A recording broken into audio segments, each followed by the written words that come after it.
வாழ்க குருவர்கள் வாழ்க மெய்யும் நாவர்கள் வாழ்க வெறும் திரவிதீர வாழ்க வாழ்க வானவில் வளாதிரிய மண்டலம் தத்த மன்னன் போற்றுவது செய்க குறையாத உயிர்கள் வாழ்க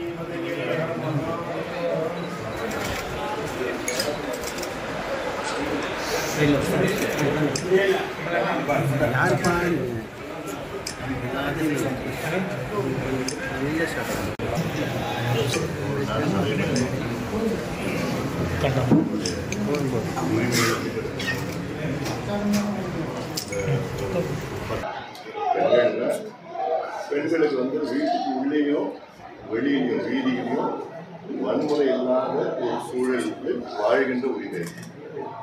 வீட்டுக்கு உள்ளேயும் ஒரு புடிச்சு வந்து ஒரு கணவரை அடிக்கிறதோ. அன்னைக்கு கூட உச்சநீதிமன்ற தலைமை நீதிபதி கவாய் அவர் வந்து காஷ்மீரில் ஒரு வாரத்துக்கு முன்பு பேசினார். மக்களுக்கு அவங்களுக்கு என்ன உரிமைகள் இருக்குதுன்னு தெரியலன்னா அந்த உரிமைகள் கொடுக்குமா அதுதான் என்னுடைய நோக்கம். இப்போ ரொம்ப தேவைப்படாது. இப்போ இந்தியா இந்த அமெரிக்கா 50% நம்மளுக்கு சொந்த காலில் இந்தியா சொந்த காலில் நிற்கிறது. இது ஒரு பக்கம். அடுத்தது காலநிலை மாற்றத்தினால நம்மளுடைய பருவம் இப்போ ஒரு காலத்தில் பருவம் வந்து 45 நாள் இருந்தது. தென்மேற்கு வடகிழக்கு தென்மேற்கு. இப்போ தென்மேற்கு தான் ஓடிட்டு இருக்கு. பிறகு அக்டோபர்லேருந்து வடகிழக்கு.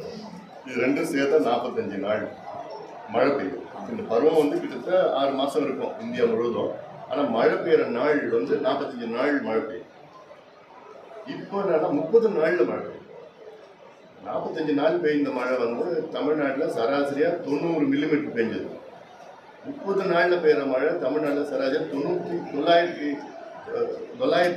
மில்லிமீட்டர். 900 மில்லிமீட்டர் பெய்த மழை இன்னைக்கு 950 மில்லிமீட்டர் பெய்யுது. ஆனால் 30 நாளில் பெய்யுது.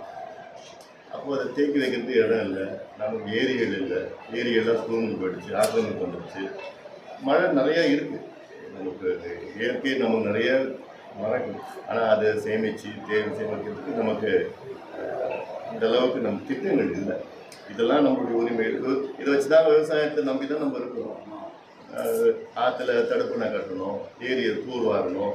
அப்போ தான் விவசாயம் பெருகும், விவசாயிகள் மகிழ்ச்சியாக இருப்பாங்க. நமக்கு உணவு எல்லாமே இதெல்லாம் சொல்கிறதுக்கு தான் நான் பயணத்தை திருப்பூர் ஒரு முறை அங்கே தான் தொடங்குனேன். அதுக்கப்புறம் திருப்பூரில் நம்ம சாமி தான்.